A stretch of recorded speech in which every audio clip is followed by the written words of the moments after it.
O dia 1º de julho de 2023 marcam 17 anos de uma das atuações individuais mais bizarras da história do futebol. Não restam dúvidas que a atuação de Zidane contra a seleção brasileira na Copa de 2006 na Alemanha é com certeza uma das maiores atuações individuais de todos os tempos. No jogo de quartas de final que o meia simplesmente destruiu a seleção brasileira, a França eliminou a seleção brasileira com uma atuação incrível do meia Zidane. Porém, existe um detalhe nessa atuação que pouquíssima gente sabe, e esse fato é que Zidane jogou os 90 minutos contra a seleção lesionado, e mesmo lesionado, o jogador teve uma atuação incrível e revelou isso anos depois.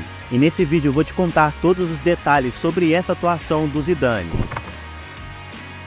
Quando a gente fala de Zidane e seleção brasileira, essa relação não é nada boa. Depois de ser o nosso carrasco em 98, marcando 2 gols na final pra cima do Brasil, a seleção brasileira chegava para a Copa do Mundo de 2006 como uma das grandes favoritas. Começando pelo fato de que àquela altura nós éramos os atuais campeões do mundo, além do fato de que nós tínhamos excelentes nomes no elenco da seleção brasileira. Mas no jogo de quartas de final contra a França, o Brasil sofreria com uma das maiores atuações de todos os tempos. E após eliminar a Espanha nas oitavas de final, a França era o adversário da seleção brasileira nas quartas de final. E naquele dia, a seleção brasileira perdeu por 1-0 com um gol de Thierry Henry. Mas o que de fato ficou marcado naquele dia foi a atuação de Zinedine Zidane contra a seleção. O jogador simplesmente dominou completamente o meio de campo daquele jogo e fez o que quis com a defesa da seleção brasileira. E é ele também quem cobra a falta que resulta no gol de Thierry Henry. Mas em 2018, o ex-jogador deu uma entrevista para o jornal L'Équipe e revelou alguns detalhes impressionantes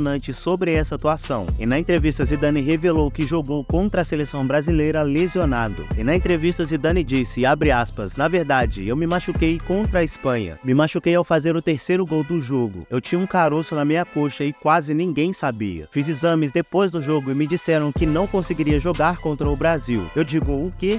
Está fora de questão que eu não posso jogar contra o Brasil. A equipe médica fez de tudo para que eu jogasse, porque eu queria muito jogar esse jogo. E eu joguei. Cada jogo poderia ser o meu último. Eu não tinha tanto na cabeça que era impossível jogar contra o Brasil. E àquela altura eu queria aproveitar cada segundo. E em diversos momentos da partida dava para perceber que Zidane jogava com uma proteção na sua coxa direita. E se a atuação dele contra a seleção já era absurda por si só, sem dúvidas o jogador ter feito tudo o que fez ainda por cima lesionado torna essa atuação ainda mais absurda.